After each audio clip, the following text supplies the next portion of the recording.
This is a Fox News alert. 6 of the 10 escaped inmates in New Orleans are still on the loose. But someone new is behind bars, 33-year-old maintenance worker Sterling Williams.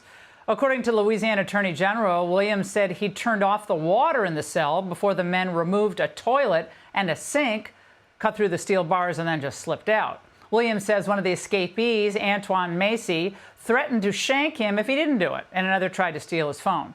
Here with me now is someone who knows manhunts better than anyone, Duane Chapman, a.k.a. Dog, the Bounty Hunter. Dog, good to see you. Your take on this crazy story. Well, there's a lot of different things. Number one, what is 10 felons doing in one cell? How did they ever get out of there without anyone watching them? So I think that far, not seeing surveillance, all that, I think it is definitely an inside job. Well, so the maintenance worker admitted to turning off the water, but essentially is saying he did so under duress or threat. Now, why he wouldn't have just gone to someone and said, these guys are threatening me, that makes zero sense to me. Absolutely. And how, if they're going to shank him, they're supposed to search the cell, especially that biggest cell, every single day. So how did anyone even have a shank? It's a lot different, like a county city jail than prison. So how did they, how'd they get it in there? Is there any reason whatsoever in today's day and age with surveillance capability, all the high-tech surveillance we have, even in prisons that are under a lot of stress, and this was because overcrowded, obviously, is there any reason this should ever happen? No, I've heard from a lot of people down there that it's a very poor, they don't have the money to do anything. They keep cutting their funding, and taking away what they got. So when you do that, this is exactly what's going to happen. 10 men together, all violent, most of them gun charges. You start sitting in the cell and planning, and some of them sit there for almost a year before they're given a preliminary hearing. So I don't know what's going on down there. It's absolutely insanity.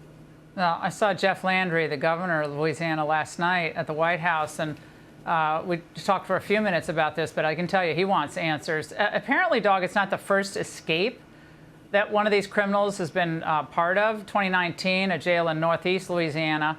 Macy is the one who allegedly threatened to shank that janitor, cut through a chain link fence, hopped into a car driven by an accomplice, and then was later found in the day 300 miles away in Texas. So he has some experience in this. Yes. And I don't know if he's the oldest one. The oldest one was somewhere in their 40s. And, he's the one running the show. And a lot of those guys, some of them's 19 years old, 21, 22.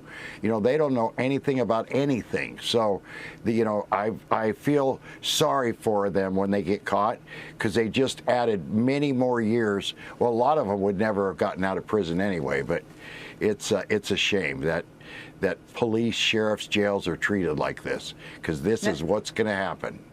Do you believe that they instantly separated? Break up the group? I mean, obviously there's too many people in one group to be able to hide, but they just went their separate ways? Well, usually what they do is, they'll pair up. 2 or 3 will go, and then they'll have, in a few days, meet us at, some restaurant or they have a meeting place. But no, they don't all just, all split and go separate ways, or the cops would have caught them. Somewhere, some way, somebody is hiding the majority of them, okay? They're not all squatting in homes like they caught the guy today. So, yeah, it's terrible, terrible. All right, Dog, thank you very much. Hey, Sean Hannity here. Hey, click here to subscribe to Fox News YouTube page and catch our hottest interviews and most compelling analysis. You will not get it anywhere else.